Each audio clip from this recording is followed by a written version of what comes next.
How's it going, Wes? Um, Slowly. It's going. It's been a long day, Brian. I got up early today, did a few hours of work before my 9 a.m. doctor's appointment, Ugh. and then I've been working and playing VR, and I haven't really taken a break yet. So it's going. I'm glad for my break, my weekly break, Wednesday at 6 p.m. Nice, nice. I'm glad I'm good for something around here. Routine doctor's appointment, I hope. Yeah. Well, I go every 3 months. Although I will say that this is the first time that he's ever looked at my blood work and said everything's great. Oh, I've had like mortal warnings every other appointment I've ever had. Like, you're going to have a stroke, you're going to have a heart attack, your cholesterol's too high. oh my God. This time it was like everything's great, except for the crippling pain that I have from the waist down, which I won't bore you too much with, but I've been dealing with that for a long time. Okay, I didn't. So that's not a new thing. I don't. I'm not sure why I don't know about It's this. new as of I've had about a year. Wow. I'm not a complainer. I'm not a complainer, Brian, but Yo, that you and I do not yeah, have that in common. I complain about everything. If I stub my toe, the fucking world hears about it. it hurts. Hurts to walk, hurts to tie my shoes, hurts to get in bed. I can sit and not hurt. I can lay and not hurt. Anything else I do hurts. Jesus. Is there is we don't want to stay on this too long, obviously, but I'm curious. Are we like on the road to recovery, or is this just going to be for the No, rest of your life? no, until I get a double hip replacement. Oh my It's God. probably going to be managing pain. Yeah, Are we not? Are we that age? apparently, I'm coming up on 48 this year. I want to say. I want to say as if you're not the authority on this. I don't know. I really don't know. People ask me how old I am. I say 45 because I really don't know exactly until I think about it. Yeah, And I think this year will be 48. that's craziness. Craziness.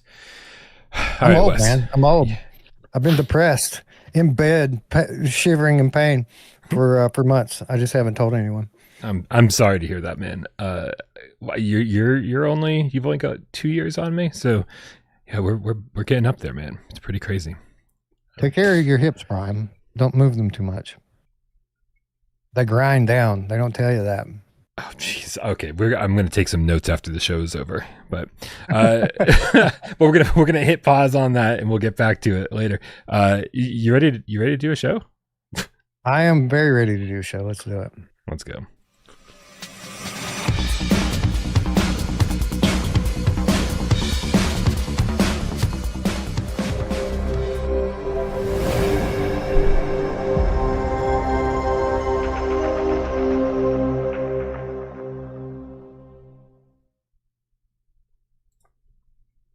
This is PSVR Gamescast Live. We film live every single Monday, Wednesday, and 2 hours Friday.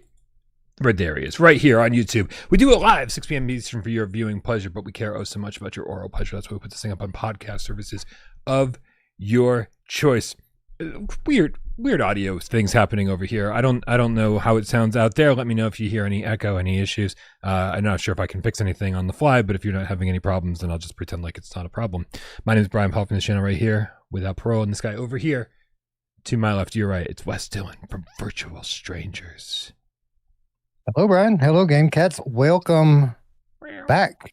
Welcome to the post Aces of Thunder era. That's a weird one, right? We finally got this generation's Golem delivered this past week, hey? Yeah, I mean, well, yeah. Have you been playing it? Yeah, no, I didn't play it. Not yet. I installed it. I was going to play it today before the show, but we opted for Wanderer instead. So we did a nice little refresher on Wanderer right before the show started today.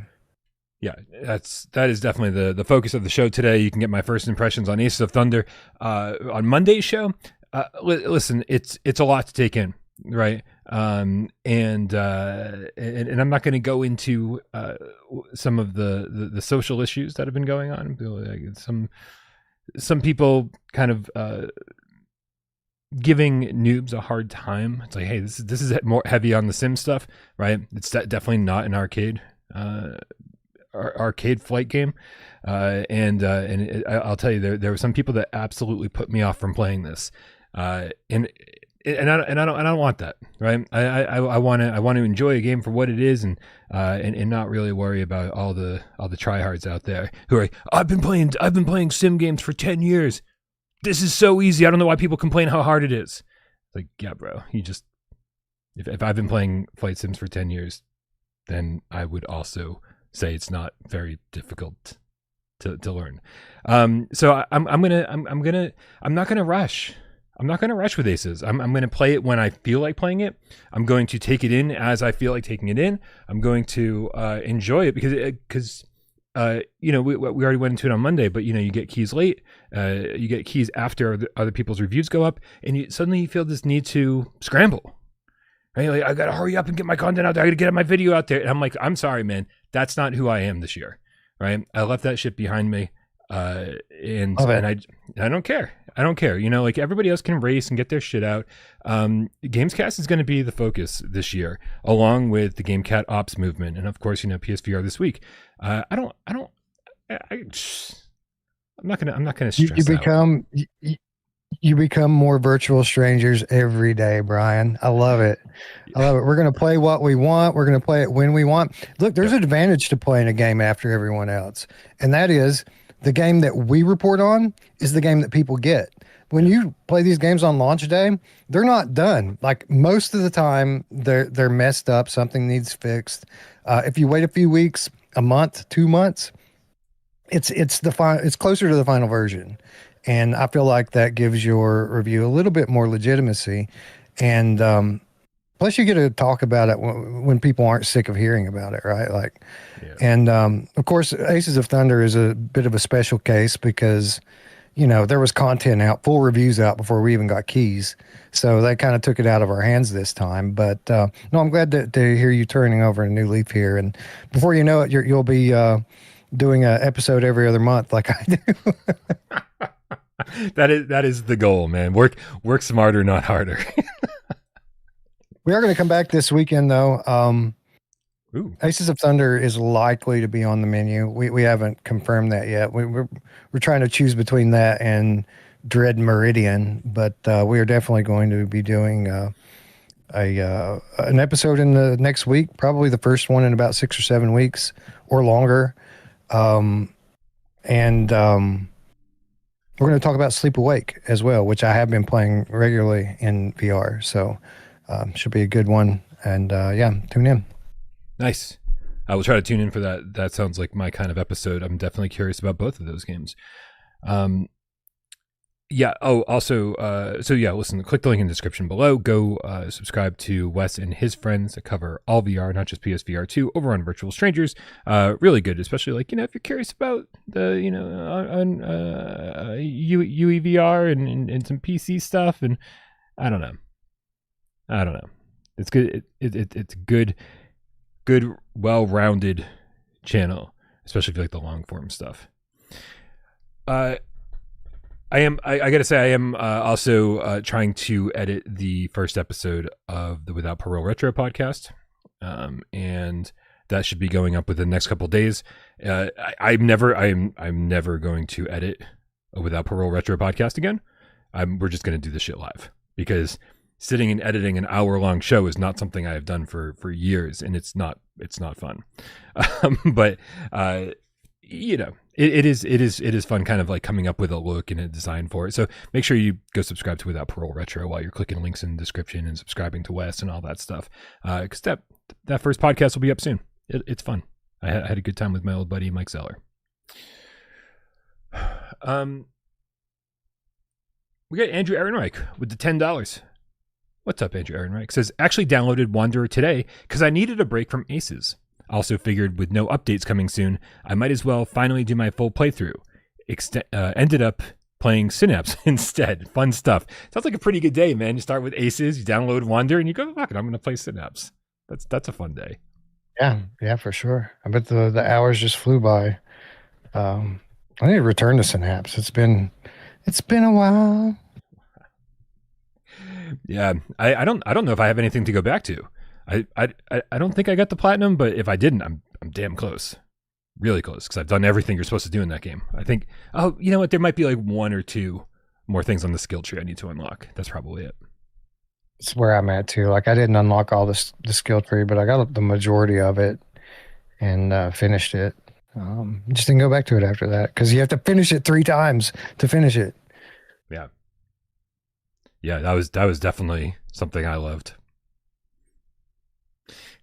No bosses, Wes. Not a single fucking boss in the whole game.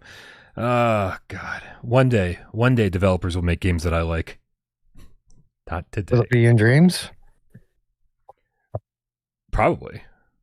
Oh, will it be developer and dreams? I thought you meant will it be in dreams? Like In your dreams, yeah, right. Somebody make it in Media Molecules dreams and be like, Brian, hook up your PSVR 1. I made the best game you can imagine.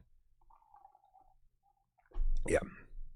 We got Darth Vader the Game Cat with the $20 tip. What's up, Vader? Jesus, I don't have anything. Yeah, I can't even put it on the screen. Thank you for the tip. He says, hi, everyone. With the Gamecat Ops in full swing, would any of you push for Dying Light, the Beast, to have a VR mode? Techland is very receptive to feedback, and I believe if we hound them respectfully, it might happen. Yo, listen, you know I'm a Dead Island guy. Okay, I love Dead Island. That's my jam. But Dying Light in VR, completely different story. I played dozens of hours of Dying Light, and I was like, this is fine, but in VR, it would be magnificent. I can confirm it. There was an official VR mode for Dying Light, which they removed on the surface level, but there are ways to easily access it. And I can honestly say the only way I've ever played Dying Light is in VR, and it's a lot of fun. So yeah, listen, guys, please. There hasn't been a lot of movement on the Gamecat Ops stuff, so please feel free to be proactive, right? I feel like every day I'm dealing with kind of like my own things, you know, whether it's personal life or getting ready for a show or you know, scripting or editing a video or something like that, and I kind of look over at the Gamecat Ops stuff and I'm like, wow, sometimes it looks a little like dead in the water, right?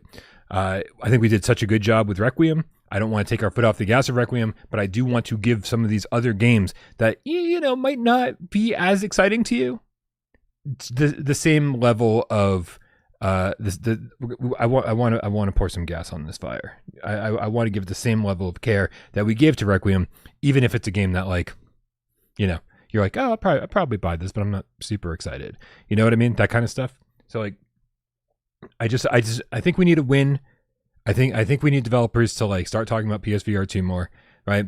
But I also got to remember that like we've only been doing this for a few weeks, and I feel like we've already made some great progress on it. But please, if there's any games that you want to get into VR, join the conversation on Discord. There's a whole place for it in the Gamecat Ops thread, along with games that we're trying to get over to our platform. A few of which I think are going to be relatively easy, and I think once we see the results, the fruits of our labor, I think things are going to start picking up steam immensely.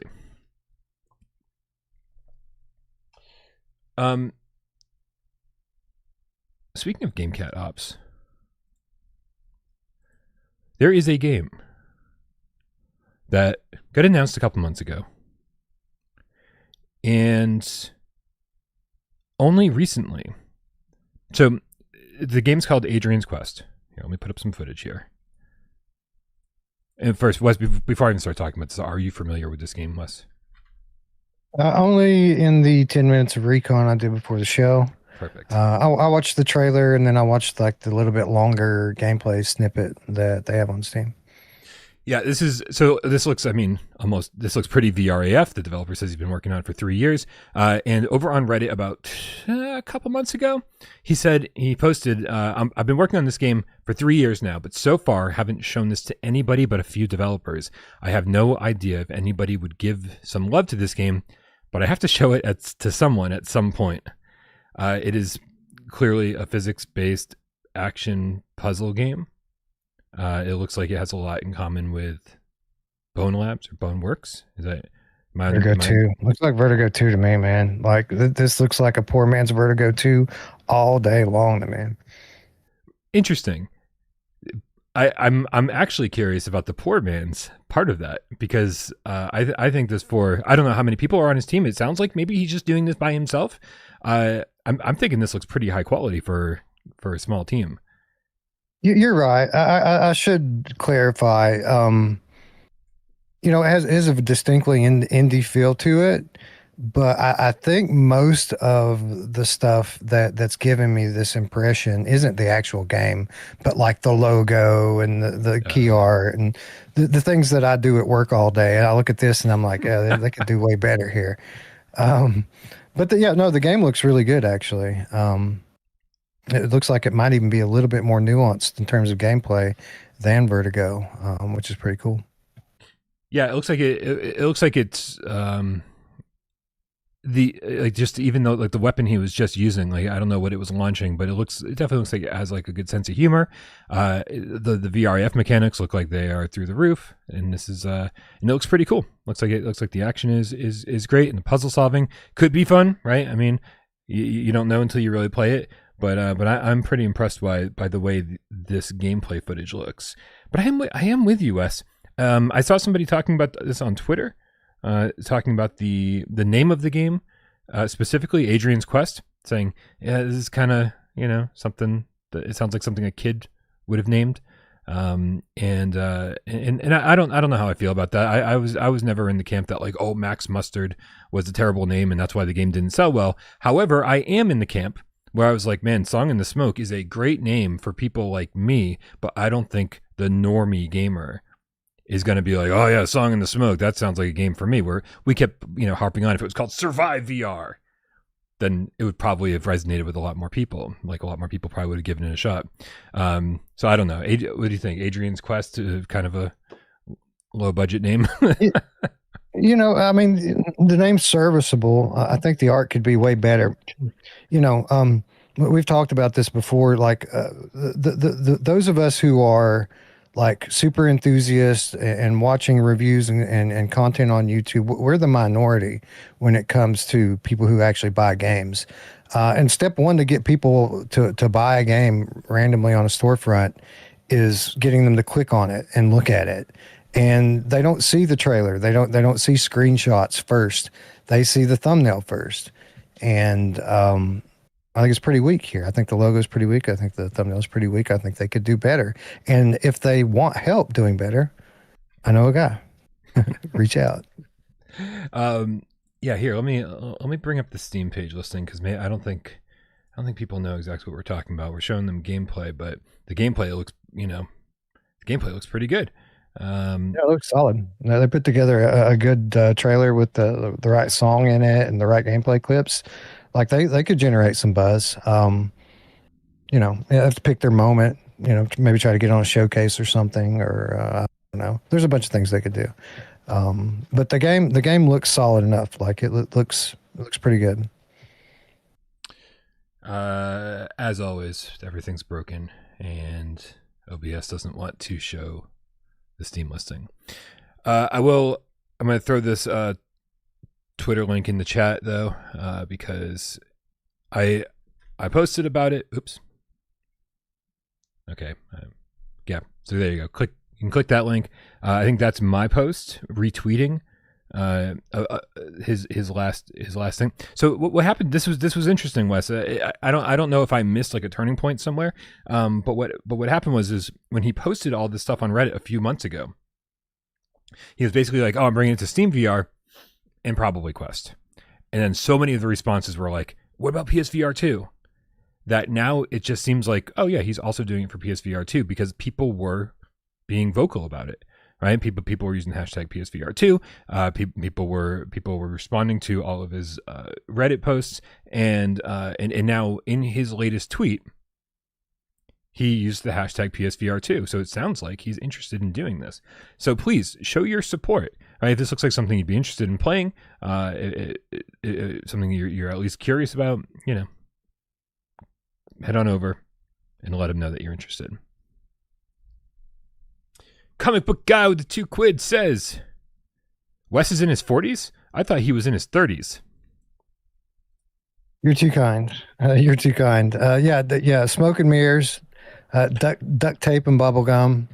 I say it all the time. When it falls apart, it's going to fall apart quickly. But we're holding it together mostly still to this day. Don't say we, because it's not we. It's you. I'm Oh completely well, following. Yep. when you have multiple personality disorder, it is we 100%. Do your other personalities also have hip problems, or is it just this one? Yeah, we share the physical ailments for sure, but we have different vices. That's the problem. Oh no. So you're suffering on a Yeah. multitude of levels. You only get to enjoy a few of them. That's crazy. Yeah. We got the drug addict, the sex addict, and the guy who's perpetually feeling guilty all the time about what the others do. Yeah, it's a party all the time. Dude, I seriously think people have shock when they see me in person, because this camera here, right? It does great things with like perspective and kind of like making me look a little thinner than I am, and smooths out like the skin and the dark circles under the eyes. Like the camera just does magical stuff over there. Like Wes's camera keeps his eyes open. Right? He's half asleep for this whole show. You don't even know it. He's taking a nap. When he says this is his break, he means it. Like he's Yeah. done. Yeah, and people meet me in person. It's like sticker shock. They're like, "Who are you? What?" Yeah, I've got the same camera as Brian for what it's worth, and yeah, it does wonders for sure. Yeah, all of us look way more tired in real life. When I finally met Miles in real life, I was like, "Yo, get some sleep, dude." Like he just looks done. We got. Why can't I scroll down enough to see this? We got Bonjour Miller with the $2. It says, buy RoboQuest. What's Wes's top 5 flat to VR wish list? Okay, I like the message. Buy RoboQuest is a good one. Buy RoboQuest is a good one. It's got 90 frames native. The multiplayer stuff is coming. But I guess the bigger question here is, what's on your top 5, Wes, when it comes to a flat to VR wish list? So, are we talking about like IPs that I would love to sign, I like guess that toward so. the top 5? Let's go Or with that. like Yeah, why not? sports? Like, I mean, there's a lot of things that we could do. Um, I don't know. I mean, do you want me to just be honest? Like, if I could pick anything, obviously, like GTA 5 Online, number one. The Last of Us, BioShock, Infamous, like what's one more? Red Dead 2. How's that? Those are not realistic. So don't get your hopes up for that. I will say though, that I could probably put together like a top 25 or a top 30, and at least one of those we've signed. So stay tuned. Whoa. I feel like we need to all stop and breathe and take that in for a second.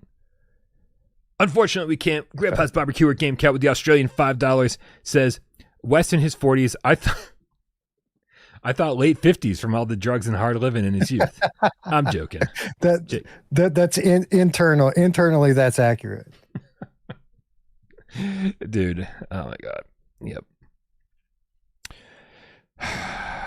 Man, I just love that our community is like our age or even or older, right? So sometimes these guys make me feel like the youngin, which is nice, right? Because I don't get that in a lot of circles.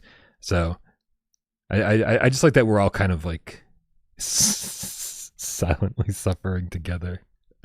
Yeah, that's only because I Am Cat hasn't come over yet, though. As soon as that happens, the demographic's going to shift hard. You think so? Yeah. Well, okay. That's scary. All right. I just double checking here to see if there's anything more about Adrian's quest. Like I said, I really want to bring up the Steam page, but it's just not doing it for me. Guess we're gonna have to move on. All right. Can't show any websites today, guys. Sorry. Yay, OBS, killing it as always. All right, man. Let's move into the topic of the show then. Wander has been out for 10 months, and recently, Mighty Eyes posted an update on their Discord and said, hey guys, we're going to have to reassess, what we're doing here, the roadmap for Wanderer. We have no idea. Like, we have no idea what other updates we'll be providing or where we're at this point. And they were like, we're just trying to be transparent. We will let you know when we know. What was your take from that, Wes? Did you have any kind of, did you make any kind of assumptions from that? Not really. I mean, it's just a sign of the times. Like the industry's totally in flux. Um, and we've been kind of building to a crescendo for a year or longer now with, various layoffs and things over the course of that time period. But over the last few months with what happened at Cloudhead and with Wanderer and then finally Meta like completely pulling back and reallocating funding to building data centers and AI. That's what they did. In case you didn't know, that's what they did. It's kind of a new era for gaming, and it's a new era for VR. And there's so much uncertainty. Nobody wants to commit to anything right now. They want to just kind of see how it plays out. See if this market's sustainable to continue to make a living in and sell games in. So I think for them, from a business perspective, you're in the situation where you've got the game in a decent state right now. You've delivered on the majority of what you promised, not all of it, but the majority of what you promised. And I'm honestly of the opinion that if they finished it out and did everything, it's not going to make a big difference to their bottom line. They're basically just working to keep up the rapport with the community, and so that people don't hold it against them.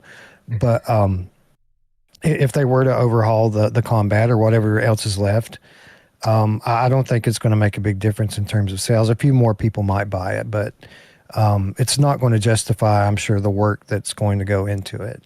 So I think that's where they're at right now. I think that they would like to, in a perfect world, complete the roadmap that they put out. But I don't think there's a big negative side to not doing that right now. And I think that they're just like a lot of other studios. They're just waiting to see what the market's going to look like in 6 months, 9 months, 12 months. Yeah, I mean, my big concern is less about Wonder or Fragments of Fate, and that's kind of a spoiler, I guess, for giving you some updated impressions from the many hours I played today. But my concern is more about the studio, right? These are people who really had their sights set really high, right? There's a lot of people saying, "Hey, why didn't they just port the PSVR1 version? Why didn't we just get a straight port of that?" Right? And that just wasn't good enough for them, right? This is an ambitious studio. The PSVR1 version was ambitious as it was, right? Like that version alone was very ambitious. And then here we are. They were like, well, we don't want to just port this over with slightly higher resolution. We want to kind of bring to life our original vision, right? The full-fledged game is just more than just a puzzle game, running, jumping, and climbing, and swimming, and all that stuff. And combat, right? Make this world feel more alive, expand a lot of the areas, right? And I've struggled with this, Wes, because my feelings on these developers are like, would you rather have a game that set their sights really low and said, hey, we have a very small scale vision for this, and they complete that, and it's perfect, right? Like the Ancient Dungeon model, right? Ancient Dungeon, I think, is pretty much perfect, right? You go in there, and you don't say, oh, that's weird glitch, that's weird, blah blah blah, right? And they keep adding to it, and adding to it, and adding to it, and adding to it. But the scope of the game to begin with, very small. Or would I rather have a team like this that shot for the stars, tried to give us something we'd never really seen in VR before, a very complete game that gave us all of those locomotion abilities on top of the brilliant puzzle game they already delivered, and stunning graphics, right? I mean, stunning graphics at a really high frame rate, and then not quite make it, right? They want to give us all of that, and then they fell just a little short. Which would I rather have? And I think the answer is, I'm glad that we get both. I'm glad that there are people who are crazy ambitious and think that they can deliver the moon and they, you know, they fall a little bit short. I was playing this today, Wes. I got to be honest with you. I was playing this today, and I was like, I'm in love with this game. I really am.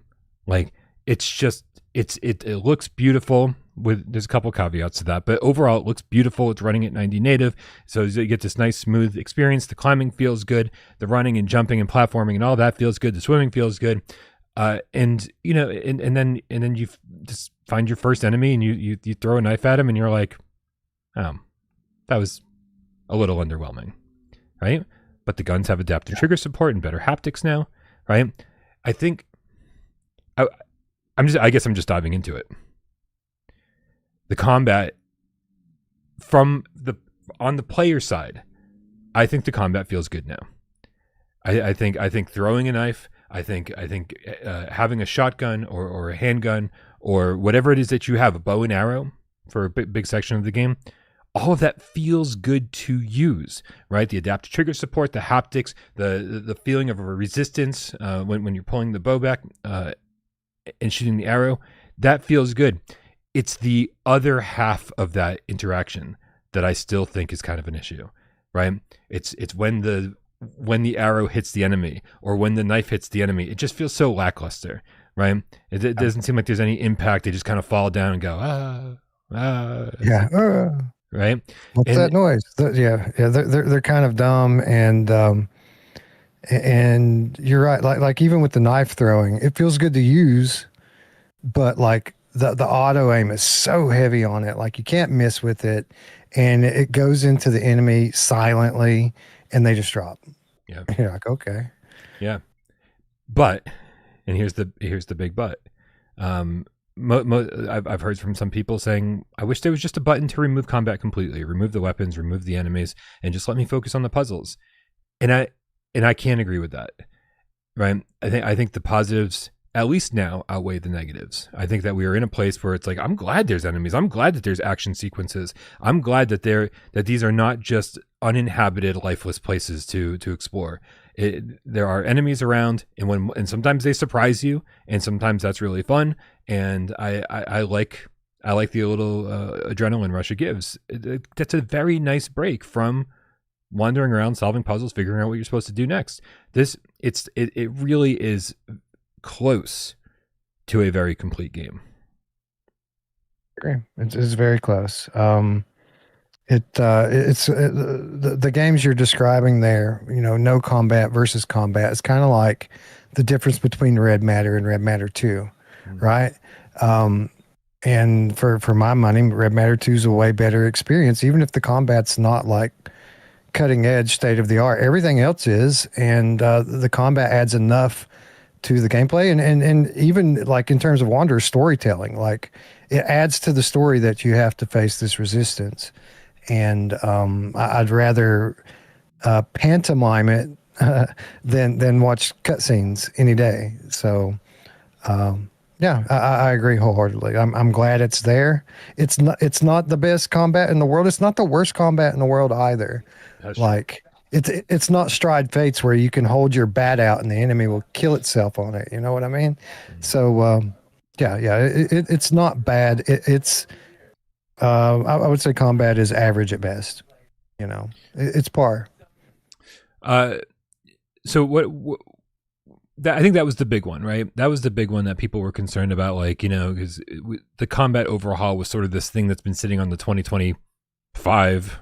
I had to check the year 2025 roadmap that probably is just never going to get completed. They did improve the combat, they did add the haptics and the adaptive trigger stuff to make it feel better from the player side. But, you know, again, the enemy's reaction to it is kind of the downfall. So that seems to be the biggest thing on the roadmap that isn't going to get implemented, or probably not going to get implemented. We don't know for sure. So we both played the updated version, or the most up-to-date version. What I want to get through the whole game, Wes, and make sure that I don't experience any game-breaking bugs or any just, like, you know, crazy weird interactions. There was some stuff in like the Woodstock area that was like that made the game unplayable for me before, right? Like that, and couldn't finish the game for my Brian bite. And so I think this segment isn't like a, hey, the game is great now. It's a, hey, just wanted to let you guys know what I'm doing behind the scenes. I am currently playing through this game. I am working on it, and I want to make sure that before I say, hey, thumbs up, it's awesome, that I give it a full run through and very likely a review, right? Because this is the game I feel like playing right now, and this is the and if this is the final state of the game, then it's the perfect time to review it. But so far, the first few hours of the game, I've got to say, like, I'm just kind of blown away, Wes. I really am. Like, there are no other games delivering this kind of diversity in environments, diversity in gameplay. They constantly introduce new stuff. To me, it is not. There's a lot, for comparison's sake. There's a lot of love for Alien Rogue Incursion out there, right? But from beginning to end, most of the environments look very, very, very much the same, right? There's not a lot of diversity there, not a lot of enemy variety, right? There's I'll just leave it at that. And so it can feel very, very repetitive. And I never got that feeling here. I never got that feeling. And honestly, like, I think anytime I stopped and I was like, I don't know what to do next, I never had to stop playing, right? Like you can like go to a different place and you can just kind of like wander around there, and it just feels like the developers knew when you were going to get stuck, and they wanted to make sure that you were never just going to be stuck in a room and go, I don't know what to do, right? You have options, and I like that. They name the game aptly, right? Wanderer, because you do quite a bit of that here. And your comparison's spot on. Like I'm a fan of Alien Rogue Incursion, but to be honest, it's not the class of game that Wanderer is. And for all the reasons that you said, and then some, the original version of Wanderer we held as one of the best VR games that we've ever played. Game of the year. This is a better version, notably better in many ways. So it only stands to reason that we give this the proper credit it deserves, in spite of our disappointment of it not being perfect. Most games aren't. But I agree, the diversity and everything, world-class storytelling going on here, production values off the charts, physics, like you don't see, like it's still not a common thing for a VR game to come out and have kind of next gen physics to it. And while it's not laid on quite as heavy as like something like Boneworks, you feel the physics when you're climbing, when you fall, when you swim, like you can feel the weight and gravity of the world. The interactions are like 1,000 times better now than they were in the original Wanderer. It was so janky the first time around. There's still jank, and it's not a lot though. It's a really smooth experience to pick things up, play with them. You could probably juggle if you're a juggler. My only real disappointment in this game at all is that it's not the sequel. Like, they've added a lot of stuff to it. They've made it kind of a deluxe version of the original game, but the puzzles are still the puzzles. And while it's been years since I played it, once I start tinkering with them, they come back to me and I'm like, all right, I know what to do here. So, but for those of you who love epic adventures inside the headset, I don't know if you're going to do too many better than this game. Yeah. It is so interesting how, the disappointment over the way that it launched got into my head, and every single time one of the cats were like, there's an update for Wanderer, is it time to buy it? And I was like, I don't care. I'm going to wait until they're done doing everything they're going to do. And at the time I meant when they're done with the roadmap, but we may be looking at a point where this is it. And so, you got to scrape all that from your brain. You got to scrape. Oh, by the way, I was popping trophies today because for whatever reason, like I guess I don't own this on the North American store, or I have no idea how it all worked, to be honest with you, because I was trying to play. I tried to download it, and I was like, I don't own it, and so I went over to my UK account, and I was like, oh, I do own it over here. And so I tried to download it, and it wouldn't let me play it on my North American account after I downloaded it. And so I was playing on my UK account, and I'm popping trophies like it's the first fucking time I played it. And I was like, well, this is going to make for interesting footage. People are going to be like, this is the first time Brian's played this game. You got to go into your UK account settings and set the setting right so that you can play it on your North America account. Yeah, and once it was just at that point it was just easier to okay, I'm just gonna play this on my UK account. Why not play it, right? Yeah, I use it so seldom. But yeah, no, you gotta set the primary account. Is that what it is? Yeah, your primary console. That's right. Yeah. Anyway, so it was. I'm glad that I didn't keep going in update after update after update, because I told people, I was like, I just want to. I've got such a bad feeling about this game from the way that it launched, and not even being able to finish it, for launch because of the bugs, that I want to scrape that from my brain, and then you also have to scrape the promises from your brain, the stuff that they said they were going to deliver that they may not now. And as I always do, Wes, I don't review the game that I wanted to get. I review the game that we got. And so far, again, I don't want this to be another launch situation where I'm like, oh my God, guys, it's so great, and then 48 hours later be like, guys, it's so broken, right? So I'm just, again, this is a work in progress discussion, and you will get a review soon enough once I'm finished. But this is honestly, so far, it's like one of the best games on PSVR2. Like the level of VRAF interactions, the storytelling, the voice acting, the puzzles, everything is so good. And I honestly think if it launched this way and they said nothing about the combat and said, guys, sorry, we're just a really small team, and this is the best we could do with combat. If it launched exactly like it is right now, and they just said, and they made no promises, I think we'd all be like, this is easily a 9 out of 10 game. One of the best, maybe the best puzzle game on the platform, but definitely, and one of the best games on the platform, right? And maybe that's what they should have done, right? Just not made any promises, because now we feel like, oh, you didn't deliver everything you said you would. So what do you? I guess that leads us to kind of another conversation, Wes. Like, what is Muddy Eyes' responsibility here? It's difficult to say, man. It's a tough thing to let a developer completely off the hook for promises unkept.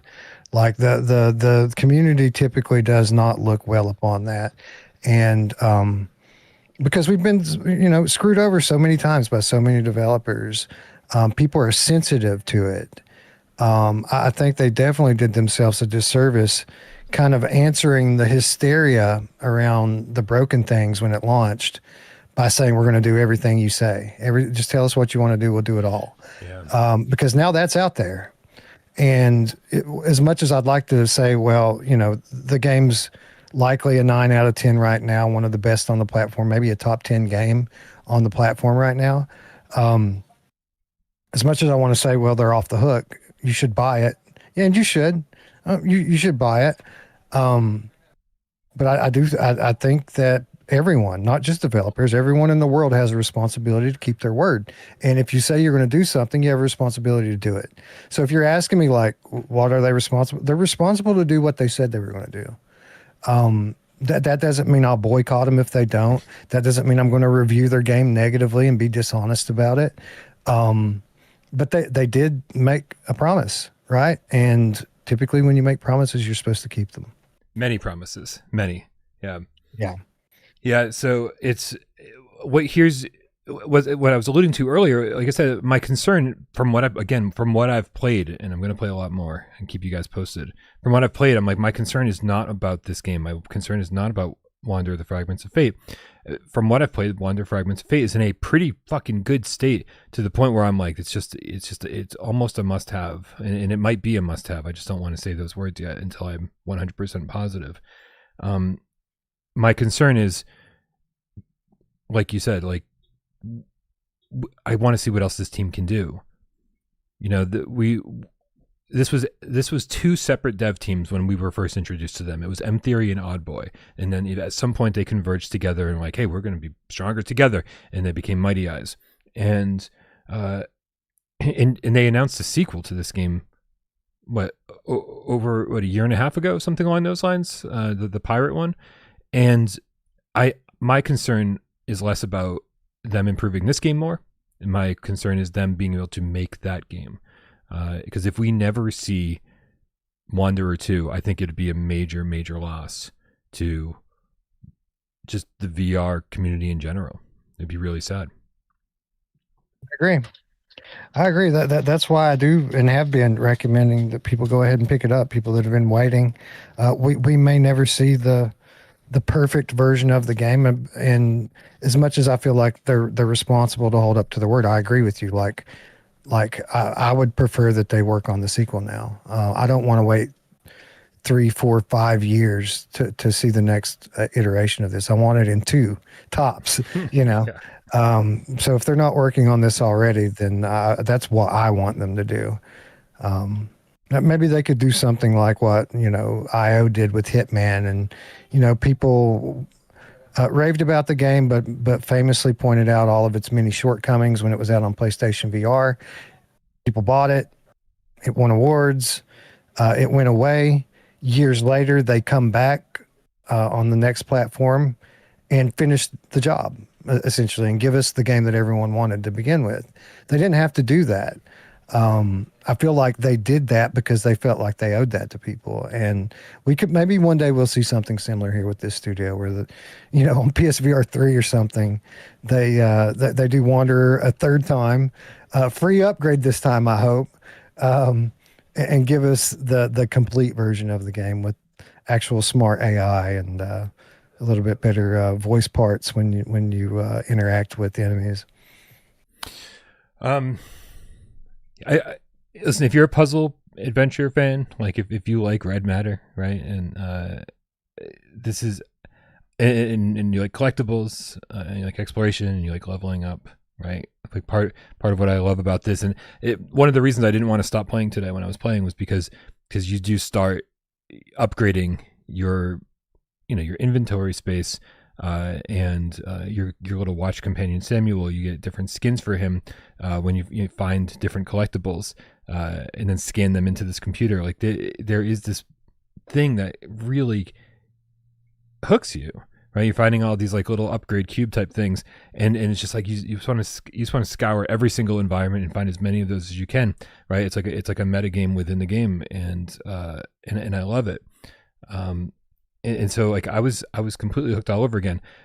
And listen, I never want to tell anybody what to do with their money, but like as gamers, I feel like if we don't show our support for this game, then you're missing out. You're missing out on a great game. And I think we have to say this developer wanted to do the right thing. They wanted to do the best they could for PSVR2 gamers on their other platforms as well. I think they had the right intentions.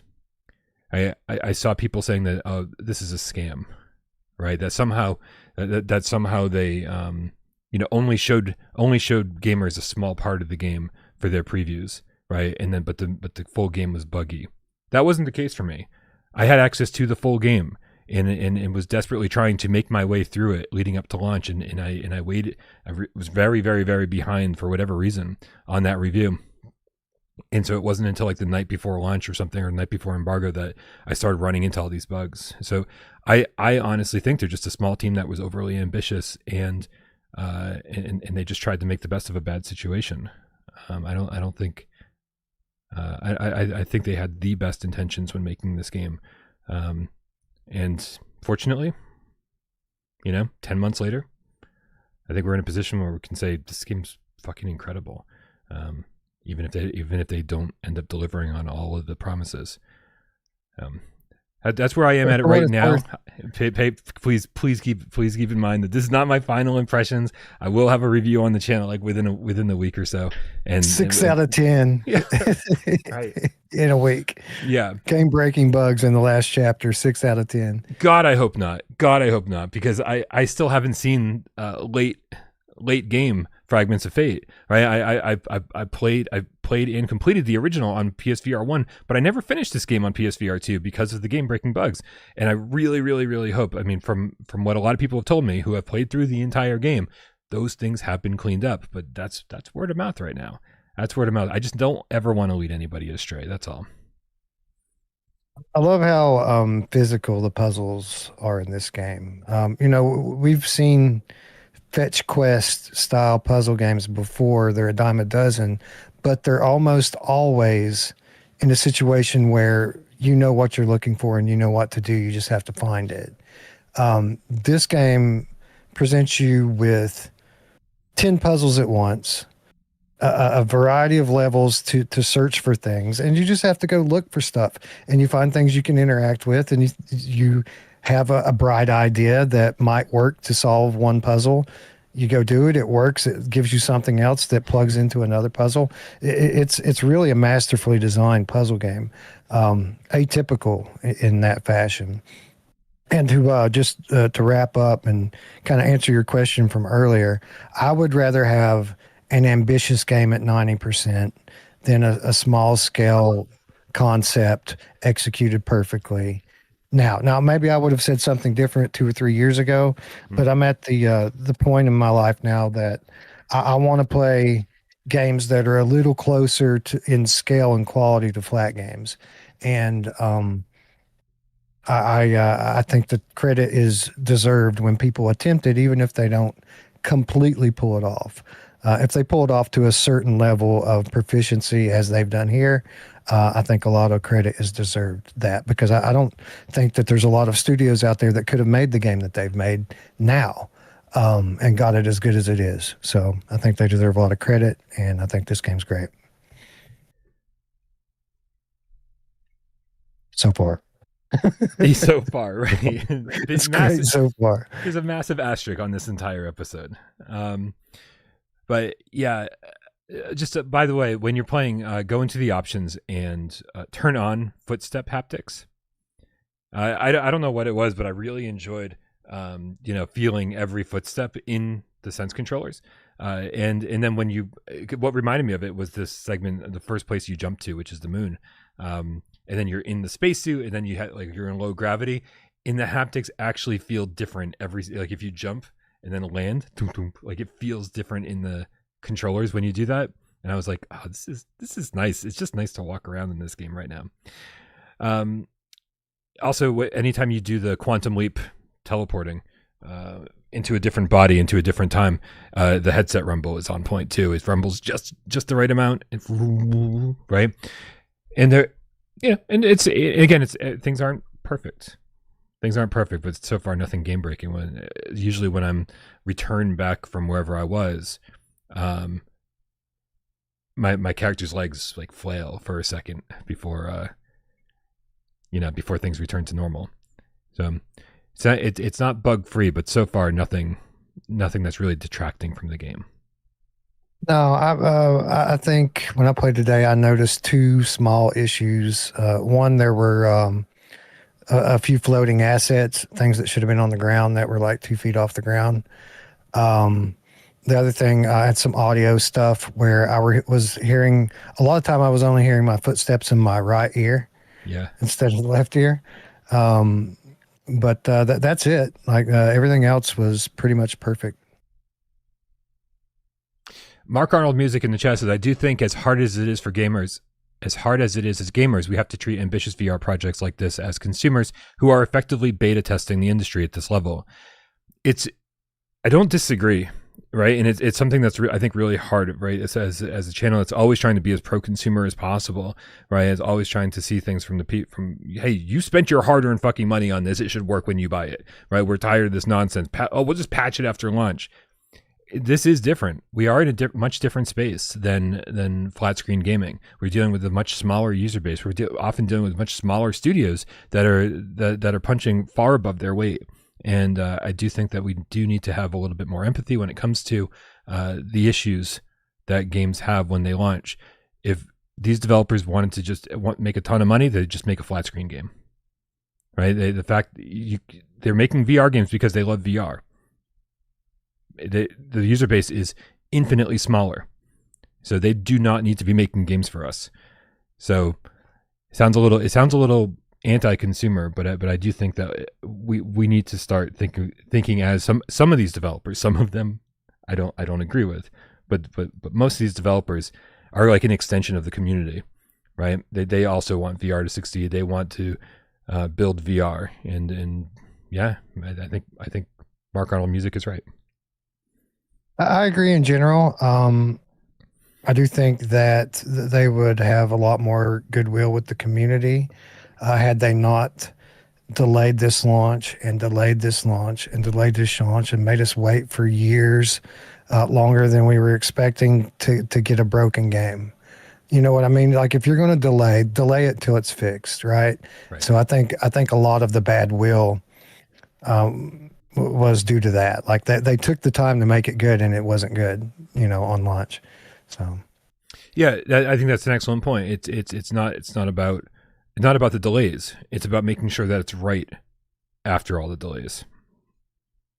Delay it one more time.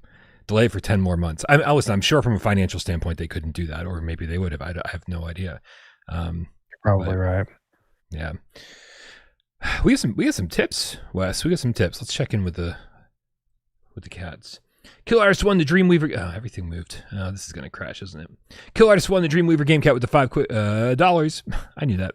Said I finally played a little bit of Wander, and OMG, is it a beautiful game with great gameplay and very VRAF. Combat is meh, but amazing game otherwise. Totally agree.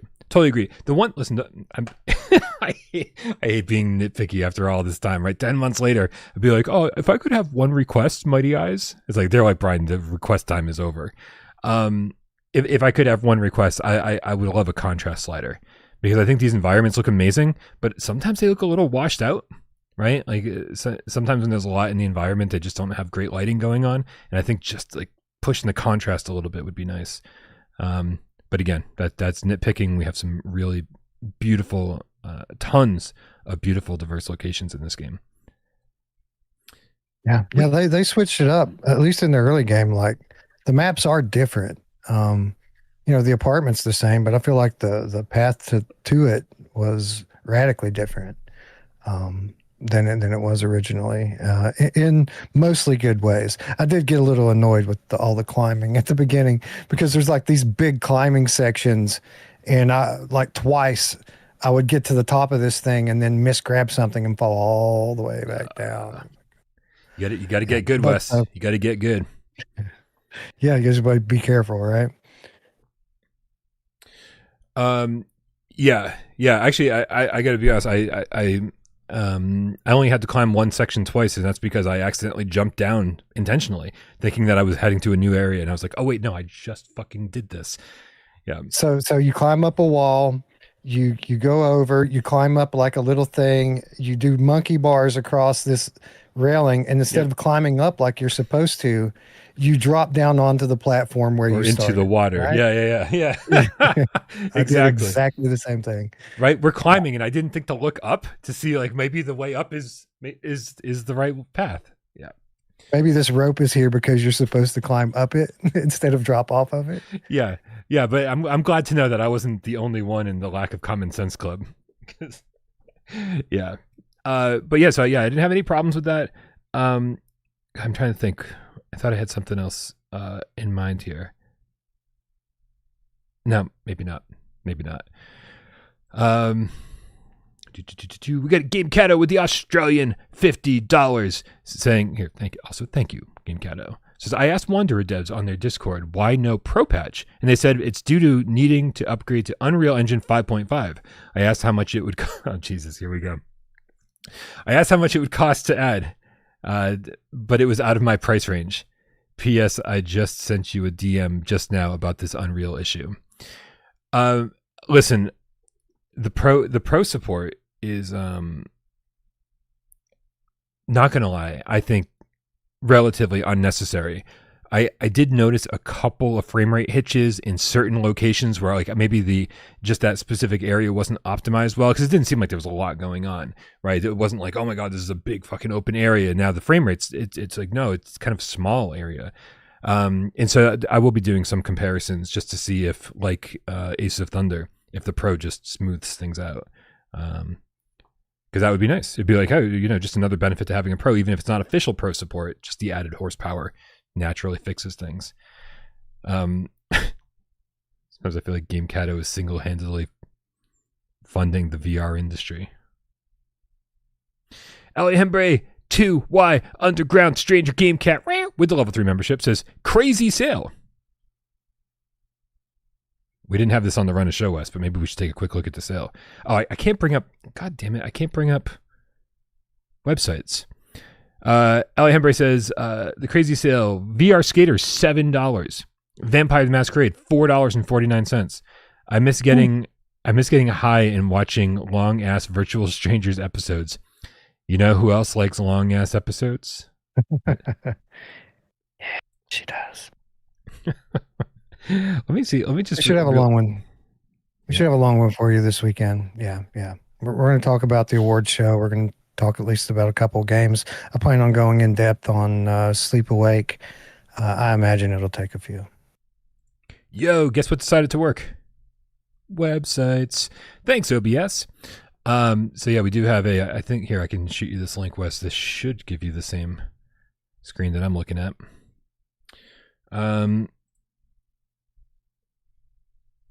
Sweet. Okay. Yeah, hey, listen. Ali Hembre brought us on a little bit of a tangent here, but let's take a look at it.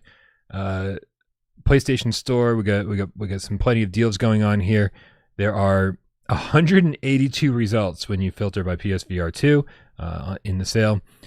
Listen, Gran Turismo 7 is $30. Phasmophobia is a couple of dollars off. Village is $10. Resident Evil 4 is $16. Guys, listen, I understand not everybody is a fan of Resident Evil. I know not everybody's a fan of horror. But if you have a PSVR2 headset and you're complaining that there's no big adventure games, that there's no awesome hybrids, and you haven't played these games, they're not that scary. You should play them. They're amazing. Top of the top. Craziness. Hitman, $14. Part 1. Hitman World of Assassination Part 1 VR, $14. Craziness. Thief is on a pretty big discount considering how recent it is. $20. We can all collectively say fuck Project Wingman. We have aces now. RoboQuest VR is an excellent game at $23.99, 20% off. Yo, we got Legendary Tales. It's only 15% off, but it's $15. It's 15% off of its new price, right? It was $55 at launch. They dropped it recently to $40, and now it's 15% off of that, so it's down to $34. Dude, everybody should be playing Legendary Tales because that DLC is going to be coming in March, and you got to beat the game before you can play the DLC. So buy the game and team up over on our Discord. Yo, they weren't kidding with this Alien Rogue Incursion shit. The deluxe edition is $12.49. Where's the not deluxe version? $9.99. It's on page 2. Thank you. Dude, Hubris, $9. Of and Rain. Oh, Of Lies and Rain's finally on sale in the US. They wanted it to be on sale last month and they weren't able to. But now you can get it for $32. Of course, if you don't have Moss, what's wrong with you? But both chapters are $10 each. Yep. And by the way, if you haven't seen them on PSVR2, beautiful. Madison is 40% off. Oh, where's Into the Radius? Yeah. Here it is. Also 40% off. Yep. Madison's $21. Into the Radius is $18, but with Plus, it's even cheaper. This is a great sale. Sometimes there's a sale, Wes, and it's like, whatever. People should already have these games. Wait, hold on a second. bet a Wander. lot. Go ahead. I was gonna say Wander: The Fragments of Fate Deluxe Edition is on sale, but is the regular version on sale? What do you got? What were you gonna say? Sorry. I was going to say, I bet a lot of people in our audience missed Shadowgate VR, The Mines of Mithrak, at 15% off, $21. Here it is. No disclaimers over there. No. Hey, I was responsible for getting this game onto PSVR2 while I'm recommending It's it. good. It's good. I wish we had launched it when we planned on launching it. But no, it's good. People should check it out, especially those old geezers like us that remember these types of games from when we were younger. Over on page 3, I don't even know where we're at now. But this is it starts off with Exorcism of the Legion. This is horrible. Exorcism of the Legion: Last Rites. We were speculating on, or I was speculating on Monday's show. I don't even remember. Maybe this was Friday's show. The name change. This is Exorcist Legion VR, and there's a and just get a name change. Here's the funny thing.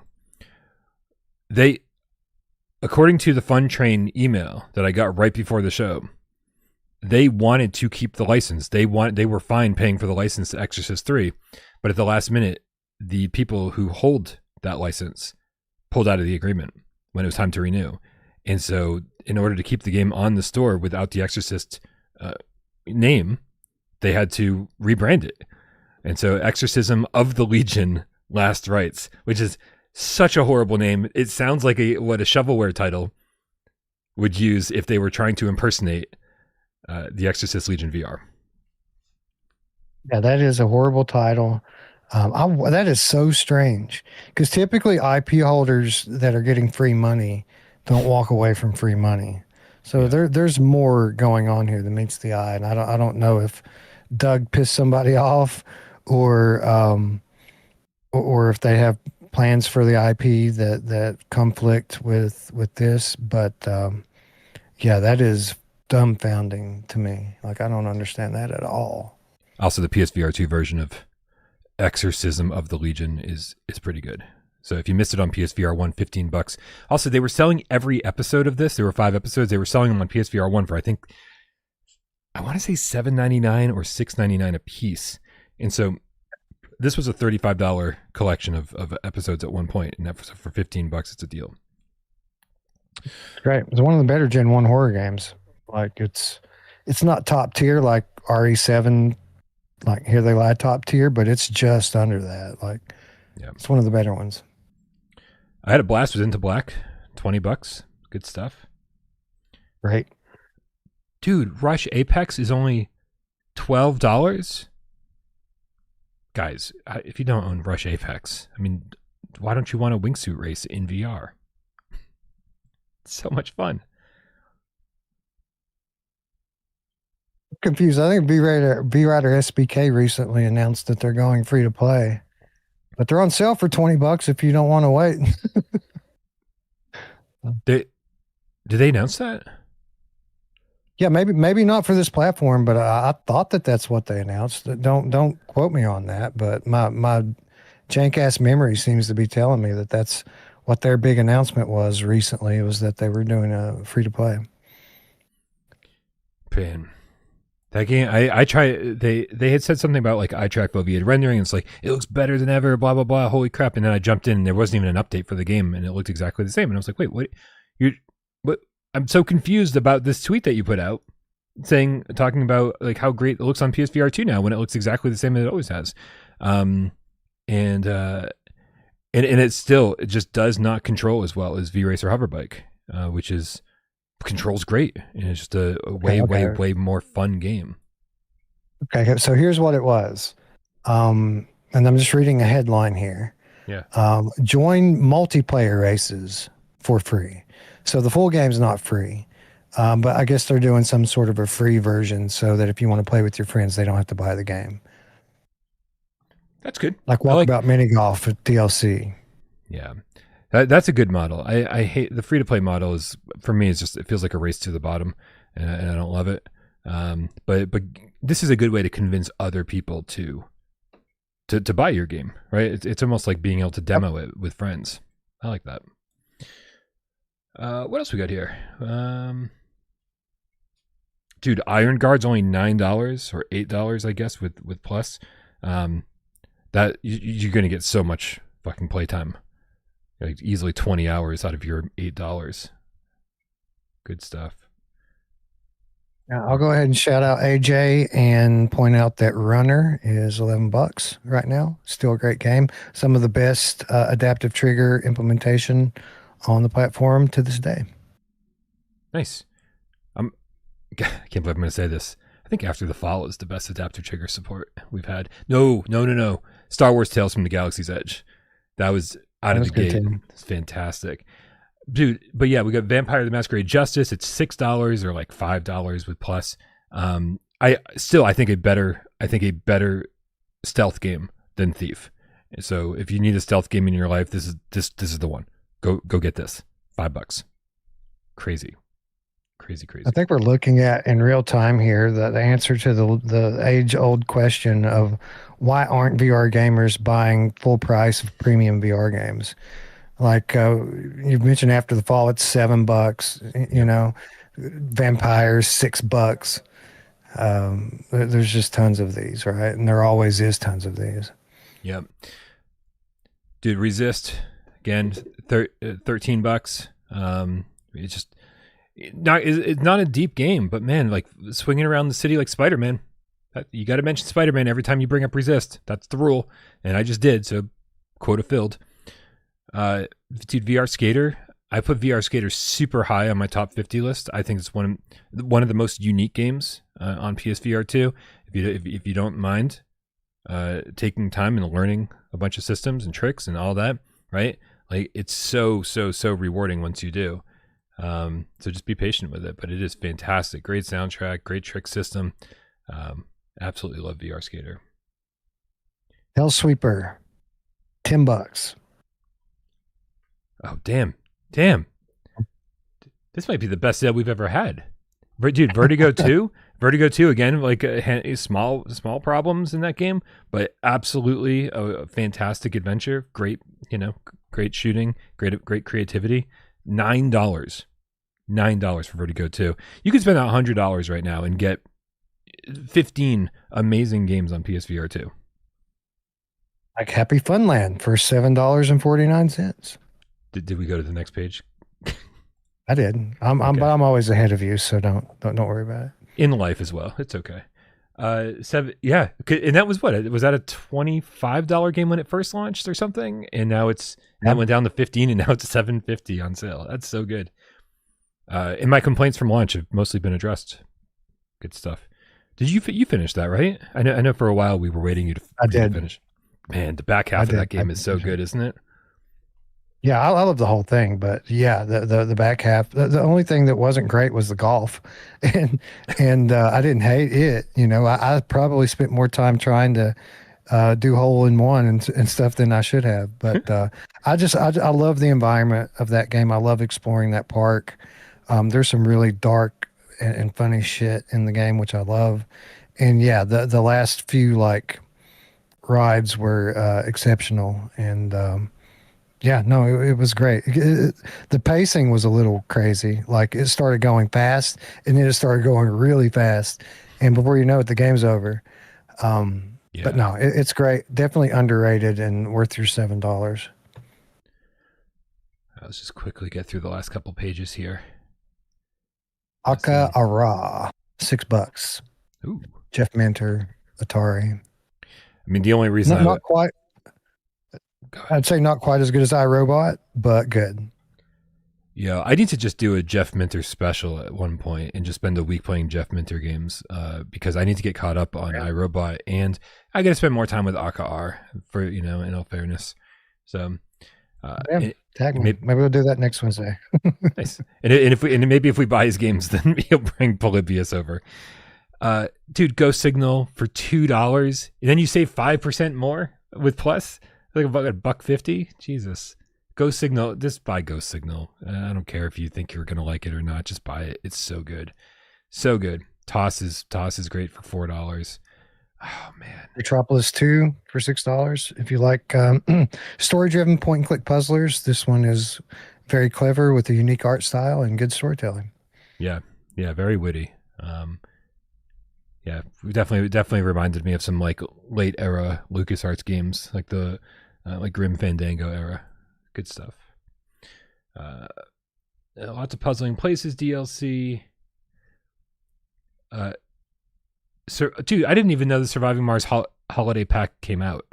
That's how out of the loop I was at the end of the year. It did. Okay. Right at the end of the year, it did come out. That's right. So if you want to support Flat to VR, you can throw them $2 for some bonus stuff in Surviving Mars. Wait, what's the Demio Ultimate Bundle? I've never even. Is this all 3 Demio games?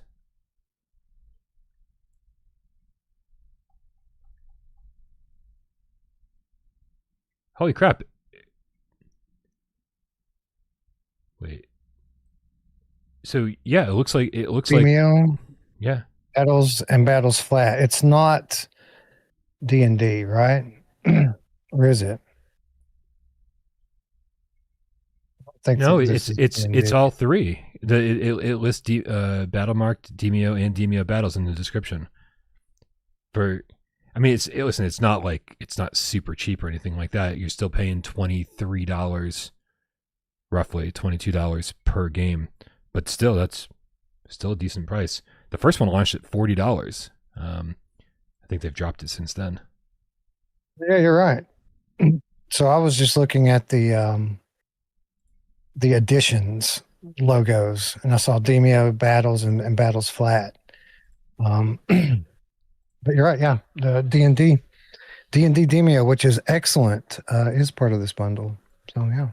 Yeah, crazy excellent. It is a fantastic game. Yeah, Battlemark basically brought. There's VR Skater for only $6. Listen. If you're not sure about VR Skater, just buy the $6 or the $7 version. You can always buy the DLC later if you want to. The DLC never really did it for me. Where were we at? Were we here? Just flipping through the Pretty last much done. pages. Yeah. Anything on the last page? I will point out one more bonus pick here. You might not want to pay full price. You definitely don't want to pay full price, but you can get Chernobyl again for $9 right now. That's 70% off, and you can get an additional 5% off if you're a Plus subscriber. So yeah, it's very indie, but I did enjoy it for what it's worth, and I think it's a bit smoother now than it was on launch. Yeah. It seems like they fixed the broken puzzles and that kind of stuff. The last time I jumped in, I was surprised by how bad the frame rate still was. Like, because when the reprojection is terrible, that's when you know that it's not hitting 60, right? Because it's just like, wow, this is so noticeable. And so I've heard more than one person say that they've jumped into it and it made them sick. Chernobyl again is like a budget Wanderer game, right? The UI is very similar. So some of the puzzles kind of like feel like they're going for the same thing. I would rather people play Wanderer, to be honest. Yeah. And for what it's worth, the vast majority of my time in that game was on PC and not on PlayStation. I only jumped in momentarily on PlayStation. So yeah, if Brian says that it's still a bit janky, then his opinion certainly means more than mine here. But glad to hear. I never finished the game, so glad to hear that that you found it was decent though. The actual game. It was fun. Cool. Yeah. I played it. I did a few sittings with it. Like I played it more than I expected to play it. I'll say that. The VR resistance. There he is. With the level 1 membership says issue is gamers being okay buying unfinished games. I mean, they're all like that though. It's not just VR. It's AAA flat games are like that now. This is just the world we live in now. Like when physical media died, this is the bullshit that started happening. And I don't think people bitching and complaining about it is going to fix it, because people have been bitching and complaining about it for years, and it's still happening. So like, I get the sentiment, but I don't think that's the problem. I think there's a rush to market now. For whatever reason, studios are trying to do the bare minimum. I'm not shouting out VR studios here. I mean, in general, studios are trying to do the bare minimum and get away with it. And oftentimes that means launching early and seeing what the community demands that they fix, rather than before, where there were no updates, right? Like, you bought the game in the store and the game was the game and it had to be perfect. I would suspect in today's day and age, it would take probably an extra year of development time to get games in that state. And studios are not willing to invest in that up front now. And again, people have skewered these studios for years for doing this shit, and it hasn't made a bit of difference. So yeah. Yep. I don't know when this, sorry, Sirens on my end. I don't know when this level 1 membership super chat came through. I don't know if it was before or after I said what I said. So I think I've already covered my stance on it. I do think that we are in a different situation, than flat screen gamers, right? Where I do think, a big issue with flat screen gaming is people pre-ordering games and buying games before they even know if it's good or not, or buying games even with issues, right? But again, that's the flat screen industry is big enough where people stop doing that, those games wouldn't go away. The VR industry is not big enough, and that's why I think we do need to look at this a little bit differently in our little corner of the gaming space. It's true, especially with with seed money drying up now from the platform holders. People aren't going to have the budget to stay in development longer, so this may actually even get worse before it gets better, unfortunately.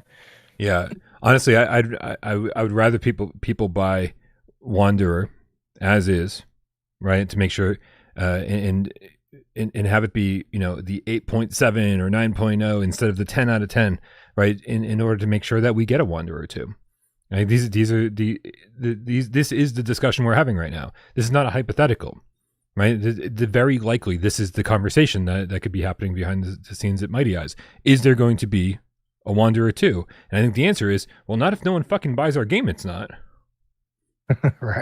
Right. And so again, the game.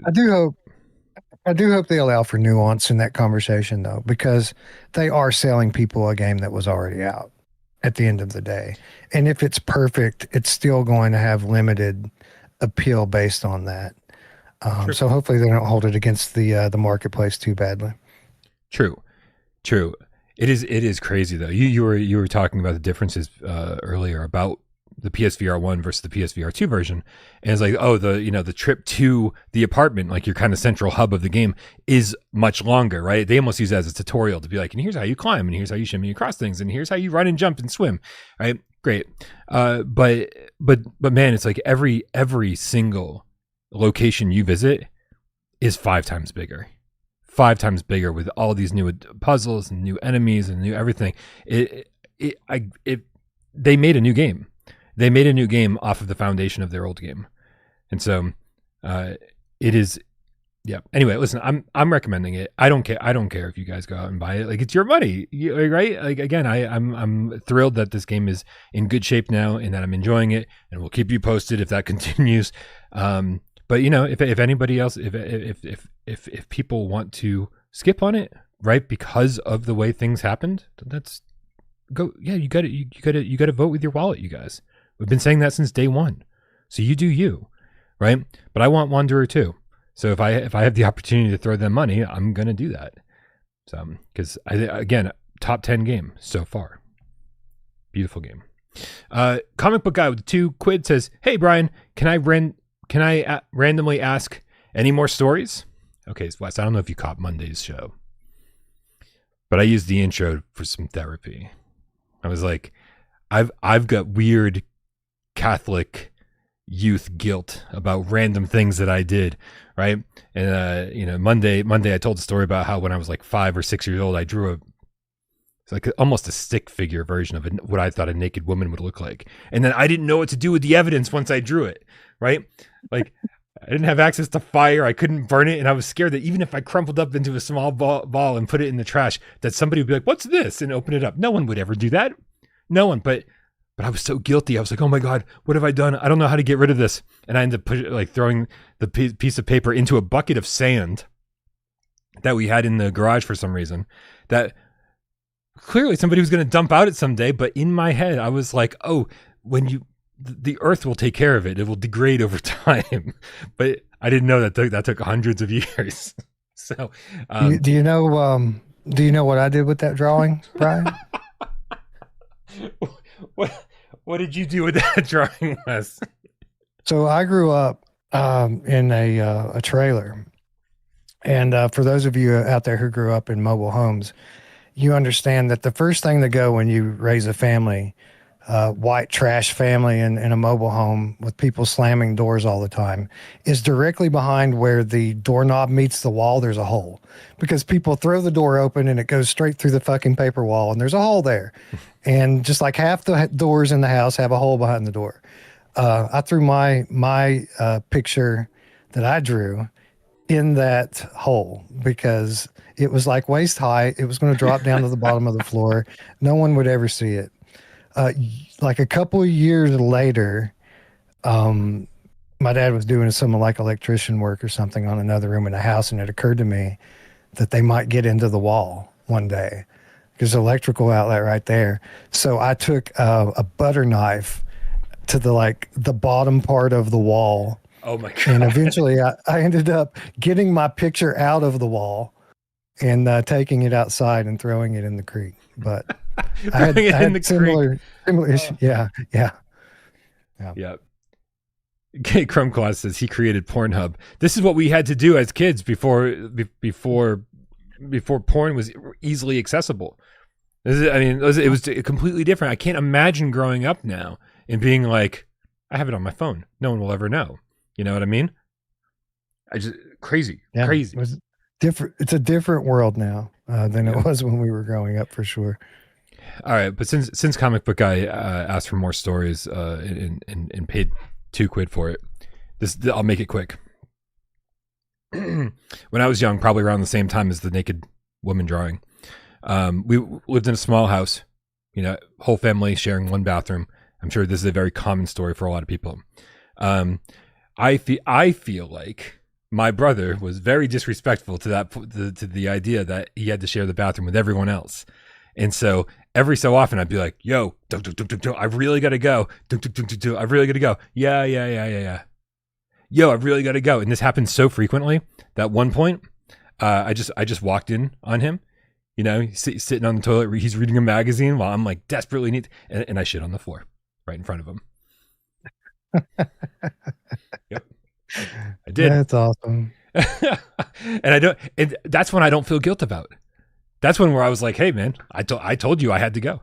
I told you I had to go. I held it as long as I possibly could. Right? I shit on the floor. Everyone's got shit stories, Brian. At least you didn't shit your pants that time. I've got other stories where I did. I do too. I do too. Got a couple. Yeah, dude, I've done way too many drugs and drank way too much alcohol in my life to not have shit your pants stories. I love the awkward silence that followed that. Okay, I hope that was worth $2, Comic Book Guy. We'll keep the stories coming. I'm gonna. Oh God, I'll keep them coming. Bonjour Miller with the $2 says Wanderer of Lies and Rain or Aces of Thunder. Each are about $30. Yo, that is so tough. Sirens on my end. Wes, what do you think? Well, I'll disqualify Aces of Thunder based on my lack of experience. True. Wanderer versus Of Lies and Rain, both great. I'm going to go Wanderer on scope. Scope alone. Like the Wanderer's like 2 Of Lies and Rain or 3. So, yeah, Wanderer for sure out of those 2. Wanderer is so different. Like, yeah, you're right. Of Lies and Rain and Wanderer are like the side-by-side comparisons that make the most sense to have. Like, if you want something like Aces of Thunder, there's nothing else like it on the platform. Like, go buy that, right? But if you really do want a single-player adventure game with some, light combat and puzzle solving, Both of those games will fill those needs. I do think Wanderer has more universal appeal. I think, although I mean it is very puzzle heavy, right? Very Puzzle puzzle heavy, heavy. but it's not just puzzles though. There's so much diversity in everything. Like Yeah. of Lies and Rain, as good as it is, it's fairly one track, right? Like it doesn't have a ton of variety in the gameplay, not a ton of variety in the environments. It's great. I don't want to sound like I'm shitting on it or anything, Right. but next to Wanderer, it doesn't really stand up, I don't think.